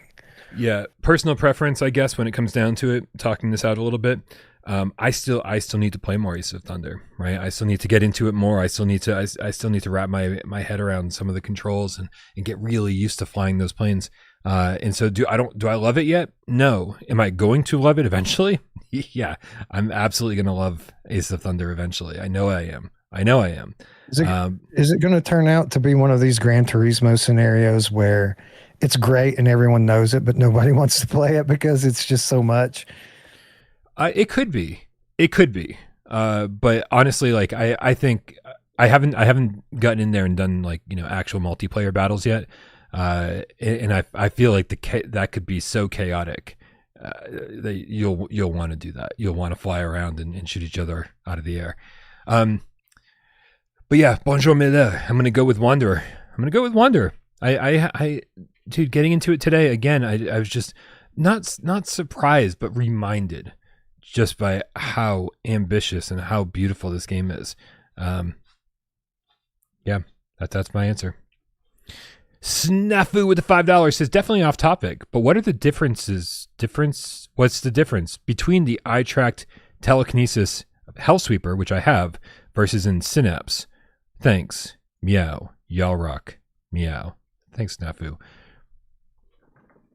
Man, what is the my experience with Hellsweeper isn't insanely deep. I played a couple hours in multiplayer with AJ, and I played a few hours single player myself.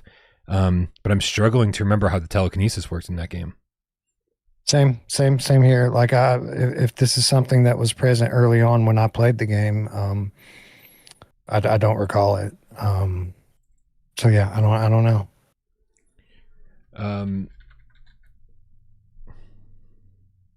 All right. Well, now I'm wondering how the telekinesis works in Synapse. Maybe if we describe how the telekinesis works in Synapse, that'll answer his question because he's already played Hellsweeper. So in Synapse, you look at maneuverable objects. You again with your eyes, you don't turn your head or anything. When you look at something, it highlights it with a pink glow, and then you can kind of stick your hand out and use the grip button to grab it, and it just lifts up into the air. And then you have gestures to where you can pull the thing towards you or push it out far from you. You can squeeze it to make explosives explode, or you can throw it. You can even control it to such a great degree that you can throw things around corners. You can hear an enemy around the corner up there, grab an explosive barrel, push it out as far as it'll go, and then hook it around the corner and squeeze it and blow it up and without even seeing them. So hopefully that explains a little bit to you about how it works. You said you said to grab things. You said with the grip. I think I'm going to clarify. I think you used triggers, right? Because it uses the adaptive trigger support depending on what you're catching or what you're picking up, which I think is so brilliant, right? Like if you're grabbing a barrel, you have more give with the adaptive triggers because it's heavier and like you can be more forceful with it, right? And then you pull it all the way and it explodes, right? It's like you squishing it in with your hand. And then if you catch a grenade out of the air, again, this is using the telekinesis.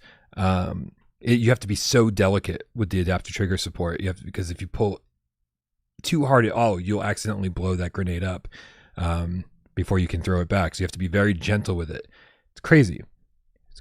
It doesn't get enough love. Sorry.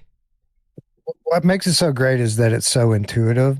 You play this game for 30 minutes and you don't think about any of it. You just do it and you feel like a legit Jedi. It's just like you're taking your hand and it's like you have telekinesis. Like you don't think about the controls or how it works or anything like that. You just do it without thinking.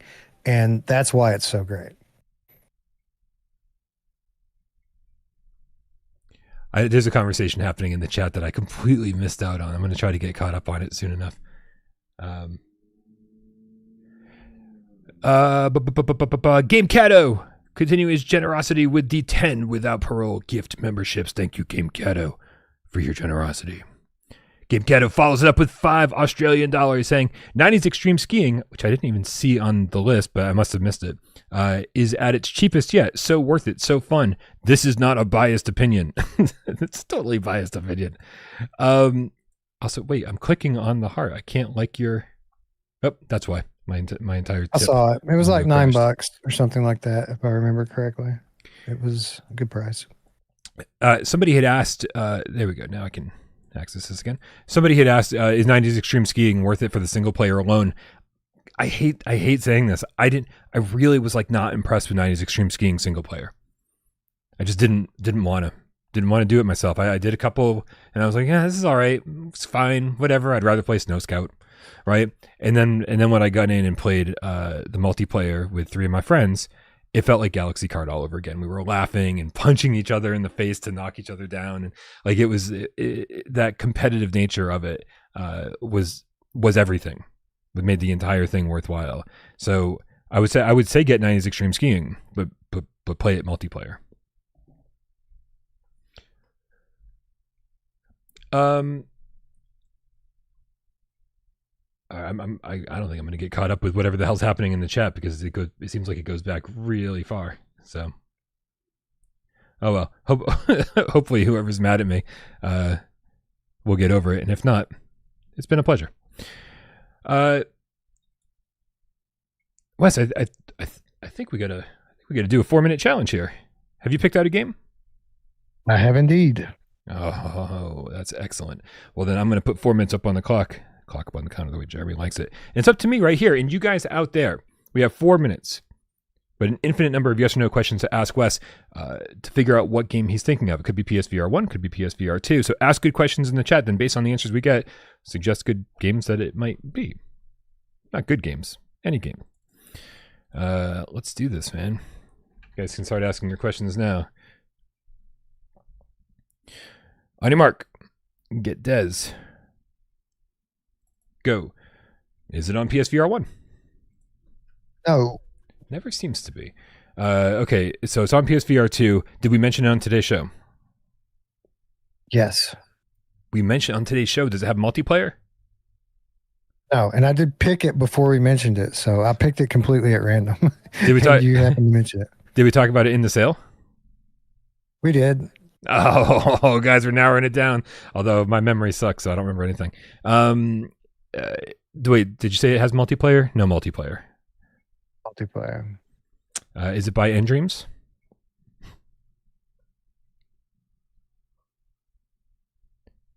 Did you say no? No, I said no. Your voice only cuts out during this game, I swear. Is it based on a known IP? No.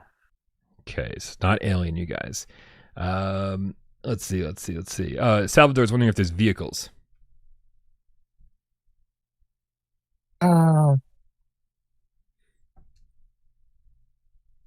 Yes. There are. Do you get in the vehicles? Do you drive them? I want to say yes. I seem to remember this happening. Okay. Is this a sequel? Okay. I don't know why I had Vertigo 2 in my head. Does it have puzzles? I mean, you wouldn't think of puzzles with this game. There may be some like physical puzzles or fetch quest type stuff, but it's not like a proper puzzle or anything. Okay. You're the one who brought up Happy Funland, so I don't think it's Happy Funland. Let's get it out of the way. People are thinking. Does it take place at an amusement park? It does not. Okay. God, what I can't. Somebody rewind the stream. What games did we talk about during the sale? Oh my God. Oh no. See, Wes brought up Into the Radius. Wes brought up Into the Radius while I was talking about something else. Is it sci-fi? It is. Ooh, it could be Hubris. No nudge. It could be. I don't know if I want to take the risk yet. Was this ported from a PC game, PSVR game? Us. Was it supposed to be a PSVR1 game originally? Hubris Probably. was. Yeah. Is it Hubris? It is Hubris, Brian. Well done. Nice. Well done. No Nudge or Called it whoever. out first. I think it was No Nudge. Yeah. It was, yeah. Yeah. Good stuff, dude. Yeah, Hubris does not get enough love, man. Like, and for $8, oh god, what a great adventure. And a free trial. I had no idea that there was a free trial, but there's a free trial apparently. That's awesome. That's awesome. Good job, everybody. Thanks for all the help. That's fantastic. Man, so many good games on sale. It kind of makes me want to go and play some old games. But I guess I am. I'm playing a game that's 10 months old. I'm playing Wanderer Fragments of Fate. So I guess that's This is the game that I cut my teeth on as a PR guy. One of the first games I ever had my name in the credits of. So I have a special place in my heart for you, Bruce. It's great. So cinematic, man. Like this trailer is really reminding me just like how great these environments were. I mean, it's it's easy to say a lot of positive things about it. There's a few negatives too, but man, holy crap. We don't get games like this every day. It's one of those cases like Wanderer and like Miles Dyer often says, where people let perfect get in the way of the good. Like, this is a very good game. It has a few shortcomings, things that could have done better, but it seemed like a lot of or not, maybe not a lot, but a few reviewers focused more on what wasn't there than what was, and what was there was really, really good. Well, I know you're not talking about me because I gave this a 9 out of 10. I love this game. I'm definitely not you. You were very fair. Hell yeah. All right, you guys. Oh, wait, hold on a second. Can't go yet. We have another tip. We got Gothic Arcane with the 12 euros. Says, was watching comedic movie buff YouTuber Zaffy, a gaming newbie, wants to start streaming Resident Evil 7, and in his live chat, no one told him about playing in VR. I watched after the fact. Yeah. That's insanity. That's insanity. What's he playing on? What's this Zaffy guy playing on? Is he playing on PlayStation 4 or 5 or whatever? Or is he playing on PC? I guess that would all kind of depend. Like, does he have to mod the game to play it in VR? Or I don't know. It's easy to mod. It's easy to mod, and it's better. It's full 6DOF first person with improved graphics on PC. I guess not knowing who Zaffy is, I mean, it's not surprising to me. Like, dude, YouTube is such a weird place, right? Somebody will bring someone up like this person. Zaffy could have 100 million subscribers, and I wouldn't know who they are. That's what's changed in the last 15, 20 years, right? Fame means something completely different now than it did 20 years ago, right? 20 years ago, you had to be like a really popular musician or a movie star, that kind of thing. Now you can be a YouTuber and every kid on the planet knows who you are, and I won't. I have no idea. I've never heard your name before. If you're not in my circle, I've never heard of you, and you could have 10 million subscribers, right? And so I guess my question about Zaffy is like, if he's not used to doing VR stuff, if you're going to be playing a game for the first time and live streaming it, what you're going to be familiar with is like playing it on your PC, having a camera right here, being able to talk to the chat, right? Reacting, right? Having something over your head, over your face, and not being able to read the comments. So, read the live chat while you're doing it could be really detrimental, right? It might be too different from what he's used to doing. But again, I don't know who he is, so I don't know if he's got any familiarity with VR at all. But everyone out there who's recommending VR all the time, you're fighting the good fight. Yeah, a lot of these newer streamers are aware of VR, and a lot of them have it in their closet. They'll pull it out for one video a year to try out I Am Cat or whatever the gimmick of the day is. So yeah, tell these people that when they should be trying something in the headset. Game Grumps played RE7 in VR. It was terrifying. I felt for them because I knew what they were going through. 4Ace Gamercat says Zaffy has 274,000 subscribers. That's a lot. Dan Kiefer says he's an insane person. I wonder what that means. Maybe I don't want to know. All insane people. Everyone's insane people. Yo, I'm Everyone insane lives their person. own reality, and they're all different from one another. So I shit on the floor. I didn't do that, but I've shit in some strange places. I'll say that. Stay tuned to next Wednesday's show to find out what strange places Wes has shit in. Side We of go. the road. Oh, that's nothing. Well, well, never mind. There's context I'm not going to give here, but Next Wednesday. Bonjour Miller with the $5 says, if the RoboQuest dev team or devs make Infamous, then Killzone, I think Flat to VR could become Sony's Bluepoint. Also, what's the clock on Counter Story? Oh, I'm surprised I figured out what the hell you were saying, because I am dumb. Okay, well, we'll take the first part first, right? Clearly, grinding on rails in RoboQuest means that Flat to VR has the chops to bring Infamous to VR, right? yeah, we have the chops to do whatever we need to do. It's just a question of getting permissions and in some cases funding. We're a small team, but we have processes in place that allow us to scale quickly. So if we get a new contract, new project, new funding, we have people in place that have the know-how to build a team in a couple of weeks that can do anything. So yeah, we're more than capable. That would be pretty incredible, man. Like it would be amazing for Flat to VR to sort of become the VR version of Sony's Bluepoint studio, right? Bluepoint became famous for kind of doing all these remasters or remakes, and yeah, I think that's what Sony needs. I really do think they need a small team, internally, that is just taking games and converting them to VR.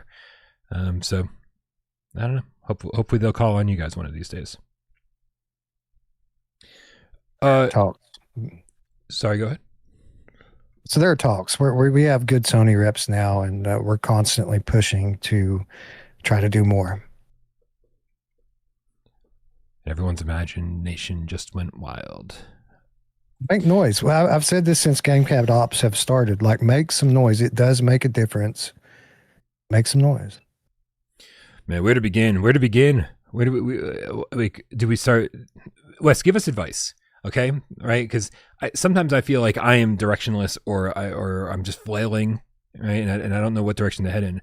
And so, would you, if we were to start making noise in terms of, hey Sony, we want to see Sony first party stuff on PSVR2, should we be focusing on getting those PSVR1 games over to PSVR2, or should we be more focused on, like, hey, where's our fucking Uncharted VR game? Should we be asking them for hybrids? Like, what do you think the focus should be?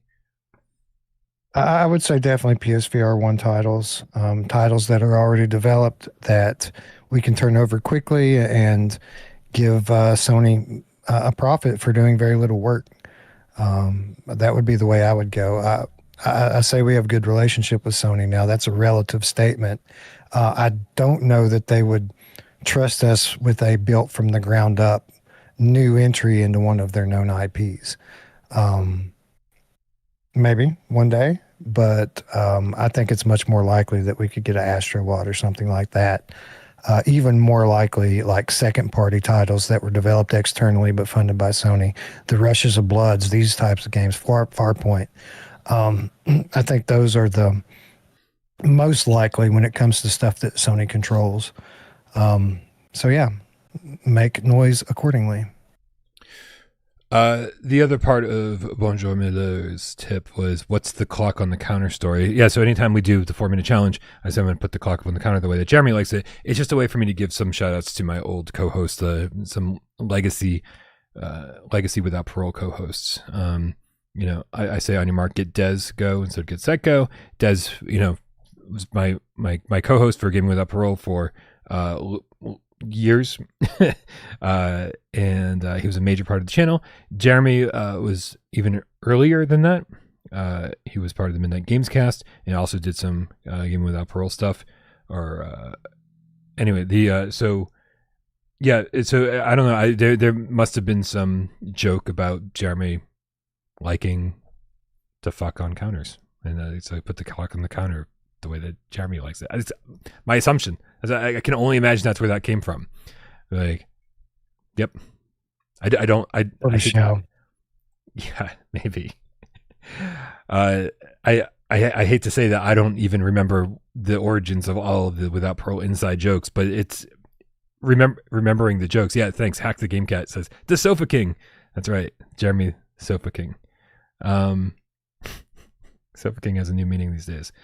It's I'm glad I remember some of the jokes at least. It is funny, like every time somebody kind of like links back to an old episode with a timestamp or something. Hey, remember this? And I go watch an old episode, and immediately I'm like reminded like jokes that we used to make all the time that have just been lost to time. It's crazy. We've been doing this for so long. We just celebrated our 11th year anniversary of being on YouTube, and so that's a lot. That's thousands and thousands and thousands of hours of content, and I don't remember 90% of it. So that's the best I got. PSVR Theater. That was my favorite. We should bring it back. Theater. Dude, PSVR Theater was such an interesting show, right? Because half the people understood that like we went in blind. We were going in blind to watch these trailers and then speculate on them, right? We were like making fun of them. Like it was supposed to be Mystery Science Theater 3000 style. We're just having fun. We're laughing about them. And then eventually Steam gamers found us, and they were like, "This game's already out on Steam, and this is the kind of game it is. Why don't you guys do any research before doing this?" And they just continually commented like that, and they took all the fun out of it. They sucked all the air out of the room, and we're just like, "Oh, okay." Well, people aren't enjoying this, and I said, well, maybe it is making us look uneducated about the games we're talking about. We should at least do some research on this stuff, and then it became less fun. So that's what happened to PSVR Theater. Leave it to the PC guys to ruin the party. That's totally their style. Nothing's changed all these years later. Craziness. All right, you guys. A little bit. What's up? Well, before you say goodbye, I will say that we are kindred spirits now, console and PC. While we're not 100% unified, our enemy's enemy is our friend. And when MetaQuest came out, and you were talking the other day about how MetaQuest kind of tore people apart in the community on YouTube and everywhere. It did bring together console and PC players a bit because we all agree we want good games, and that ain't it, right? So it's not as contentious as it used to be, especially since PlayStation started supporting PC, and we have a lot more in common with them now than we used to. Thanks everybody who supports the channel. Whether you are, we'll get to Bonjour Miller's last tip after the credits. Whether you support us financially over on patreon.com/withoutparolegames, or you're a member over here, or you tip during the show, we thank you very much. Even if you don't support us financially, if you're just here watching the show, engaging in the chat, or maybe you sit back and you watch the show and don't say a goddamn word, doesn't matter. We know you're out there. We love you just as much. Thank you everybody, and thank you Wes. Happy Wednesday. Happy Wednesday, cats. See you this weekend. Let's go.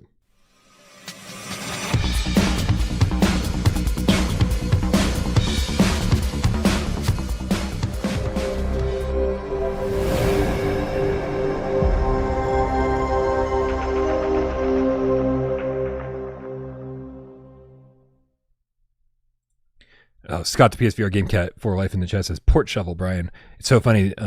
Port Shovel came from the first time I played Wanderer on PSVR 1, and you get into the boat with the NPC, Amelia, and I picked up a shovel that was nearby and smacked her across the head. And it didn't do anything. It made a nice clang, right? So it made for a nice animated GIF. It also let people know that I'm psychotic because I want to kill the NPCs before they can even get all their words out. I didn't do that this time around because the last time I tried to play Fragments of Fate, you kill her and then it fades to black and you have to replay the segment again. I was like, oh no. So no more Port Shovel in Wanderer. Wes, it's probably time to take a look back. Without Parole, this weekend Without Parole history. How far back? Way back. I don't know. You tell me, what year am I looking for? Because I gotta go to my backup hard drive. I don't know. Scared. What was that from last time? Maybe that was from last time. No, no, it's for this one. This one is, we're going to go all the way back to 2023. This is February 10th, 2023. So let me see if I can't find that. Good one. You guys are going to love this. Yeah, you are. Here it is. There's a survey in a spinoff, War Thunder PSVR2.